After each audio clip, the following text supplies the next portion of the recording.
Fala pessoal, sejam bem-vindos a mais um vídeo aqui no canal da Pythonando. E hoje eu preparei um roadmap, um passo a passo completo do que você precisa estudar para sair do absoluto zero e conseguir a sua primeira vaga, seja ela Júnior ou Pleno, como programador web com Python e Django. Então vem aqui comigo que eu vou te mostrar tudo aquilo que você precisa estudar, quando estudar, a ordem que você precisa estudar, tudo certinho eu separei para você e eu vou estar disponibilizando esse material para vocês. Então vem comigo que eu vou te explicar. Aqui, primeira coisa que eu quero que vocês entendam é que eu separei isso daqui em três grandes partes que vocês vão ter que estudar. Então primeiro você vai estudar isso, depois aquilo. E dentro de cada uma dessas grandes partes tem outras pequenas partes. Por exemplo, aqui a primeira grande parte que você precisa estudar são os fundamentos, ou seja, você precisa primeiro ali aprender os fundamentos antes de tentar qualquer outra coisa.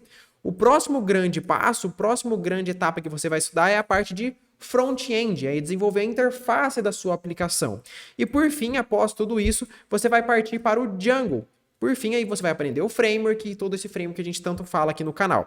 Mas vamos começar aqui do básico, dos fundamentos. Então, antes de você ir para o Django, ir para o front-end, o que você precisa aprender? Então, aqui dentro dos fundamentos, nós temos três coisas que são indispensáveis para qualquer programador web Python.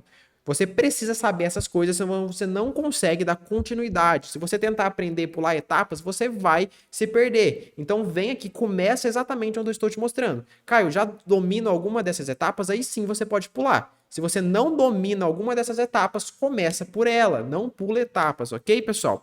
Então dentro de fundamentos, nós temos que aprender três coisas. Python, obviamente, se você quer ser um programador Python, você precisa saber Python, dominar essa linguagem de programação.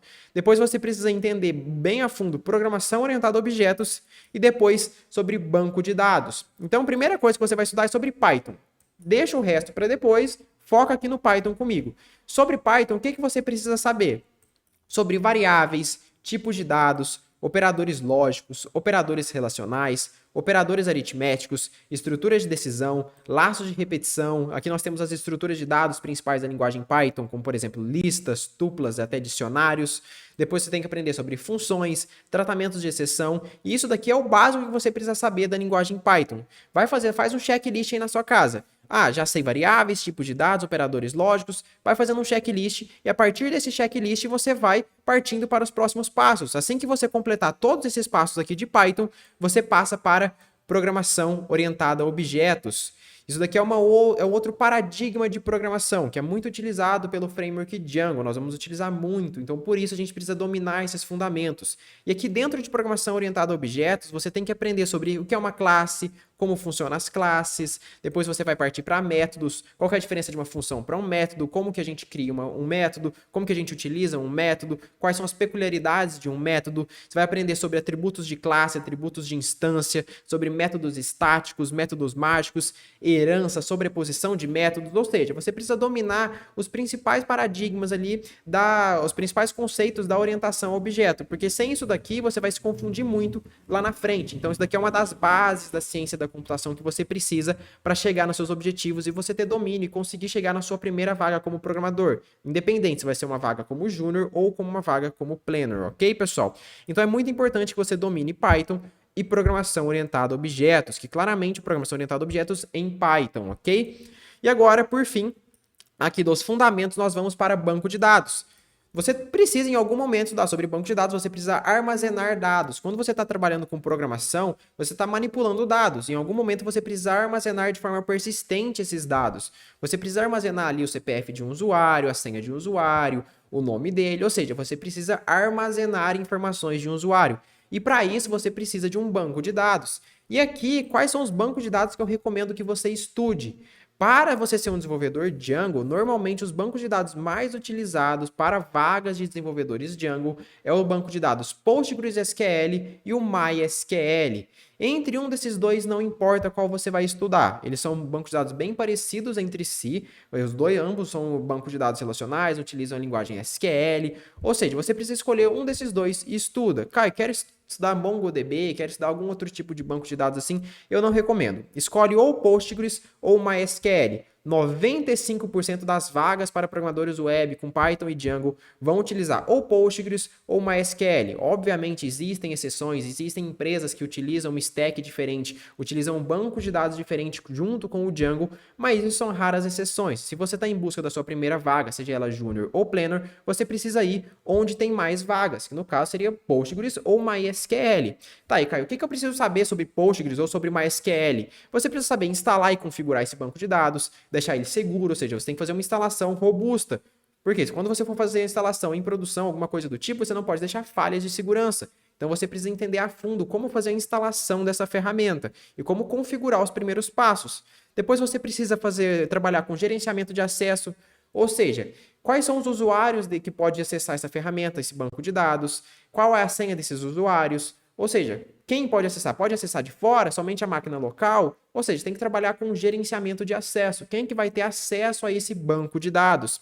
Depois você precisa aprender o básico de SQL. Criar e excluir banco de dados, create database, drop database, são comandos básicos do SQL. Criar, excluir e alterar tabelas, ou seja, as tabelas são onde nós vamos armazenar essas informações. Depois a gente tem que saber inserir, remover, alterar e deletar os dados dentro dessas tabelas. Então, ali as tabelas vão ter colunas, precisa saber inserir os dados dentro dessas colunas, alterar algum dado que já existe, remover esses dados e etc. Vamos lá. Depois você precisa entender sobre política de backup, ou seja, você salvou os dados, aconteceu um problema no seu servidor, você perdeu todos esses dados? Não, você tem que entender sobre uma política de backup. Você precisa saber como que você vai ter o menor prejuízo possível caso aconteça algum problema. Caio, o servidor queimou, aconteceu algum problema, eu tenho um backup aqui, eu não perdi todos os dados. Então, como que funciona uma política de backup? Como que as empresas trabalham com política de backup? São em backups de semana em semana, de hora em hora? Ou seja, existem diversas políticas de backup, você precisa entender como fazer essas políticas de backups, entender por que dessas políticas de backups, e ela é muito importante. Depois nós temos as seguranças dos dados. Você precisa manter aquilo ali seguro, não pode ter nenhuma falha de segurança no acesso ao banco de dados. Por exemplo, é um banco de dados que somente o servidor local ali pode acessar, ou é um banco de dados que está exposto na internet? Se for, qual que é a política de segurança que vocês estão seguindo? Então você precisa entender sobre a segurança e manter aqueles dados ali seguros.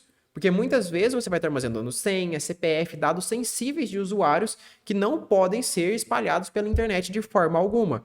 Então isso daqui é muito importante vocês se atentarem na parte de banco de dados, todos esses tópicos, porque são essenciais, ok, pessoal? Então aqui fechamos a parte de fundamentos. Então você já sabe Python, programação orientada a objetos e banco de dados. Qual que é o próximo passo? É você saber o básico, o mínimo de front-end. Claro, não estou falando que você tem que ser um designer, tem que saber super, manjar muito, fazer interfaces mirabolantes, fazer animações. Isso daqui a gente não está em busca de uma vaga específica para front-end. Ou você está aqui numa vaga para ir, uma vaga de back-end, se você está como programador Django, ou uma vaga de full stack. Se você está em uma dessas duas, você não precisa ser um expert em design, você não precisa ser um expert em front-end, ok? Você não precisa saber fazer aquelas animações mirabolantes, ou seja, você está numa vaga de programador. Mas você precisa, Caio, mas por que eu vou estudar sobre HTML e CSS, por exemplo? Porque HTML eu até entendo, a gente tem que entender como funciona o web, mas por que CSS? O seu CSS é sobre estilização da página. Às vezes você vai acabar tendo que fazer uma função de estilização, o botão está muito feio, você tem que deixar aquele botão um pouco mais amigável. Pode ser que aquela vaga peça isso de você precisa entender o que as outras pessoas vão estar trabalhando também. Não é simplesmente fazer a funcionalidade e deixar o front-end, a interface ali, para que as outras pessoas resolvam. Quando você estuda pelo menos o básico de front-end, de interface, o seu leque de possibilidade para vagas se abre muito. Então é muito importante que você aprenda aqui o básico de front-end. HTML, o que você precisa saber disso de HTML? A estrutura de uma página de HTML, como que funciona, por que quando eu abro uma página na internet, por que aparece aquilo ali, os títulos, por que ele tem os bloquinhos, como que funciona tudo isso. E as principais tags do HTML, como section, nav, div, img, h1, h2, h3, ou seja, as principais tags do HTML. É básico, essa parte aqui não é tão difícil quanto tudo que a gente já viu, ok? Você não vai se aprofundar na questão do HTML. Quem quer se aprofundar em HTML e CSS vai ser os programadores front-end. O HTML você nem tem muito tanto que se aprofundar, mas em questão do CSS, você vai ter que, Caio, eu preciso aqui no CSS, eu preciso aprender sobre animações, por exemplo? Não estou pedindo que você aprenda sobre animações na parte de CSS. Eu estou pedindo que você saiba mudar o background de alguma div, por exemplo, mudar a cor de um texto, colocar o tamanho de uma imagem, definir o tamanho, o padding, a margem de alguma coisa. Então é o básico de CSS. Não tenta se perder muito tempo aqui. Não tenta aprender sobre animações, sobre coisas mais complexas de CSS e estilização das páginas, ok? A não ser que você queira uma vaga para front-end, mas aqui não é o caso do que eu passo aqui neste canal, ok? Então, beleza, entendeu o básico ali sobre interface, sobre como criar e estilizar, pelo menos não deixar as interfaces tão feias. E aqui eu nem coloquei JavaScript, ok, pessoal? Mas seria interessante vocês também estudarem um pouco sobre JavaScript, mas aqui já, como é uma vaga mais para back-end, eu não deixei aqui o JavaScript tão fechado, ok? Não coloquei ele tão explícito. E depois nós vamos, enfim, para o back-end, que é o Django. Então, agora nós vamos trabalhar com as páginas web, como programação web, com o Django, ok? E aqui eu separei em 3 partes: básico, intermediário e avançado. Se você está em busca de uma vaga como júnior, até o básico é o suficiente. Se você estudar tudo aqui que eu já passei para trás e o básico de Django, sem dúvidas nenhuma você consegue uma vaga como programador júnior, ok? Agora, se você está em busca da sua primeira vaga e você quer ser um programador planner, que sim é possível, programador planner seria aquele programador que ganha em torno de 4 a 9 mil reais, você tem que já partir para o Django intermediário e avançado, ok? E muitos projetos práticos, eu vou falar isso mais para frente. Então aqui no Django básico, o que nós temos? Você tem que saber instalar e configurar o Django, você tem que entender a arquitetura que o Django utiliza, que no caso é o Model View Template, ou seja, Model vai ser as partes ali do seu projeto onde vai ficar a conexão com o banco de dados, View vai ser a parte onde faz a lógica do seu projeto inteiro, recebe uma request e retorna uma response. Templates é a parte ali onde fica os templates mesmo que serão exibidos, os templates em HTML, com CSS, JavaScript, etc. Você tem que dominar o arquivo settings.py, ou seja, você tem que saber fazer as configurações do seu projeto. O que são os apps instalados ali, os arquivos estáticos, de mídia, banco de dados, ou seja, você precisa dominar as configurações iniciais do seu projeto, você precisa saber configurar o seu próprio projeto. Depois tem que aprender a criar rotas, ou seja, tem lá meudomínio.com.br barra alguma coisa, barra isso, barra aquilo e etc. Você precisa saber criar essas rotas, manipular as rotas da sua aplicação e ir direcionando o usuário através delas e tendo cada uma dessas rotas uma funcionalidade em específico. Depois você precisa saber trabalhar com arquivos estáticos. O que são os arquivos estáticos? São arquivos como CSS, JavaScript, imagens, ou seja, são arquivos que são, como o próprio nome já diz, estáticos. Eles não mudam dentro do seu projeto. Você escreveu um CSS e você só vai utilizar desse CSS dentro de um HTML. Ou seja, se o seu programador front-end da empresa passou, você precisa colocar esse arquivo CSS aqui para deixar a página desse jeito. Onde você vai colocar esses arquivos? Como que você vai configurar o Django para usar esses arquivos? Ou seja, você consegue fazer isso? Você precisa saber manipular e inserir arquivos estáticos dentro do seu projeto. Depois nós temos os arquivos de mídia. Por exemplo, o usuário fez o upload de uma imagem dentro do seu servidor. Como que você vai lidar com isso? Onde que você vai armazenar? E etc. Quais são as políticas para você trabalhar com esses arquivos de mídia? Você precisa dominar isso daqui. Depois nós temos os templates. Ou seja, sabe aqueles arquivos HTML? Eu tenho lá 10 usuários que se cadastraram na minha página. Eu quero listar todos esses usuários dentro do da minha aplicação. Como que eu faço isso?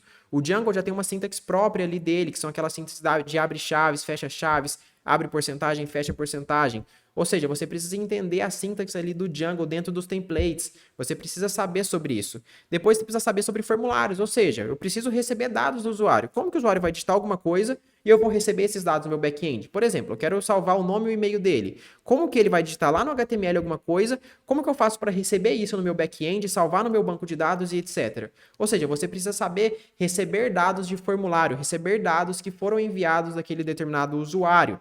E depois você precisa dominar o ORM do Django. O ORM é uma forma de você manipular banco de dados sem utilizar a sintaxe do SQL. Você vai utilizar classes da linguagem Python para representar bancos de dados. E aqui o Django tem um ORM muito, mas muito poderoso. É um dos melhores ORMs que eu já vi em todas as linguagens de programação. Então é muito importante que você domine o ORM do Django. Que você saiba criar tabela, saiba criar banco de dados, que você saiba buscar dados no banco de dados, inserir dados, deletar dados, alterar dados. Ou seja, você precisa fazer tudo que você consiga fazer com o ORM do Django. Isso aqui é uma das partes mais importantes, ok, pessoal?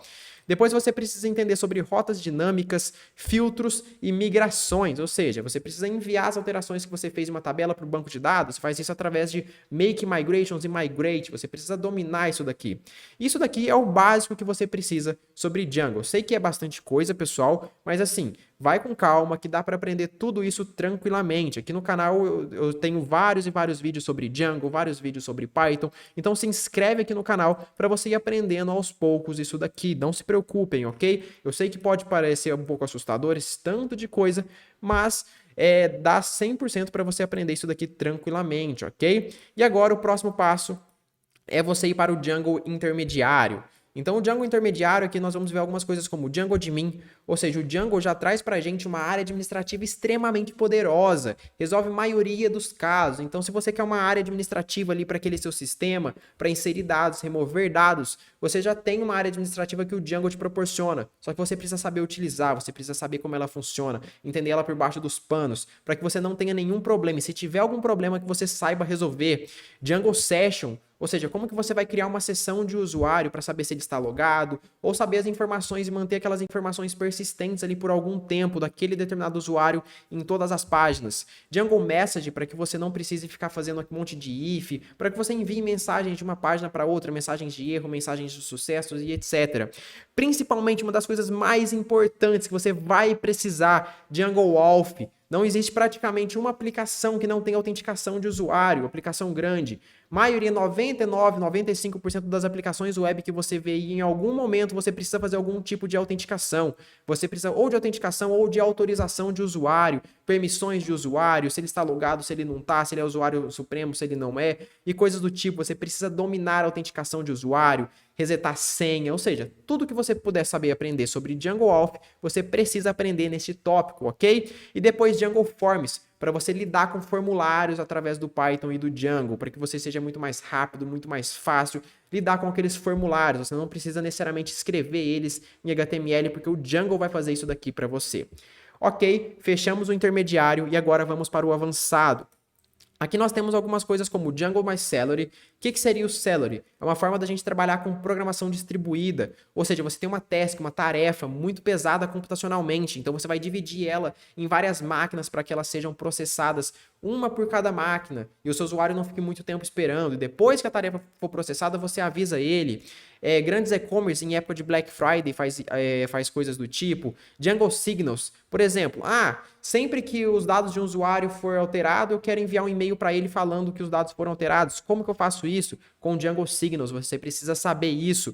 Django Channels, ou seja, sempre que você for trabalhar com programação em real time, por exemplo, quero criar um chat, quero criar um streaming de vídeo, quero criar uma rádio online, quero criar um app de reunião, alguma coisa do tipo, você precisa dominar real time. E no caso a gente utiliza, que são os WebSockets, né? Que no caso a gente utiliza o Django Channels. Depois, testes automatizados. Você precisa ter políticas de testes na sua empresa. Ou se você está procurando uma vaga, 99% das empresas utilizam testes. É muito raro uma empresa que sobe uma aplicação em produção sem testes. Então você precisa saber criar testes, ler testes, entender os testes e arrumar os erros que os testes estão te apontando. Então você precisa dominar aqui os testes automatizados. E o próprio Django já te fornece uma ferramenta de testes. Você precisa dominar essa ferramenta de testes do próprio Django, ok? Depois nós temos a parte de checkout. Ou seja, você precisa aprender a fazer pagamentos online. As empresas precisam receber, ou seja, você está trabalhando para uma empresa que é uma empresa de um e-commerce, você precisa saber como que o usuário faz para passar o cartão dele ali e você receber o dinheiro, dividir esses ganhos, fazer reembolso, ou seja, você precisa trabalhar com checkout. E aqui existe várias gateways de pagamento. Nós recomendamos que você estude a Stripe, é uma das mais famosas para quem está trabalhando com Python e Django. Depois a ASGI e WSGI, Web Server Gateway Interface, Asynchronous Server Gateway Interface. Qual que é a diferença de um para o outro? Você vai precisar muito disso daqui, dominar esse conceito quando você for fazer o deploy da sua aplicação. Não adianta você saber fazer a sua aplicação ali e deixar ela na sua máquina. Quando alguém for querer, você vai falar para a empresa, não, fiz a aplicação e aí, beleza. Você vai deixar ela lá? Não, você precisa colocar essa aplicação em produção. Outras pessoas precisam ter acesso a essa aplicação. Não adianta ser um deploy qualquer, precisa ser um deploy rápido, seguro, escalável. Então não pode ter falha de segurança nesse seu deploy. Você tem que saber controlar variáveis de ambiente, variáveis de produção. Você não pode enviar dados sensíveis para o GitHub, por exemplo. Como que você vai trabalhar com isso? E etc. Então, basicamente é isso, pessoal, são os grandes tópicos aqui. Então, nós já vimos aqui fundamentos, que você vai ter que aprender sobre Python, programação orientada a objetos e banco de dados. Depois, front-end, que no caso entra HTML e CSS. E, por fim, Django, onde nós temos o básico, o intermediário e o avançado. E, claro, se você está em busca da sua primeira vaga como programador, independente se você está atrás de uma vaga júnior ou pleno, você precisa de projetos. Não adianta você somente estudar. Cria milhares, dezenas de projetos. Milhares eu sei que é impossível, mas vai lá e cria dezenas de projetos. Cria 10, 20, 30 projetos utilizando o Django, não importa. O importante é que você crie os projetos, ok, pessoal? Então é isso que eu tinha aqui para passar na aula de hoje. Não se esquece de se inscrever no canal, deixar seu like, porque, Caio, quero aprender sobre Django Sessions, quero aprender sobre arquivos estáticos, arquivos de mídia, ORM, ou seja, quer aprender qualquer coisa que eu passei aqui, comenta nesse vídeo e se inscreve no canal que nós estamos sempre trazendo conteúdos de Python e Django aqui, ok? Então é isso, eu agradeço a paciência e presença de todos vocês e um abraço.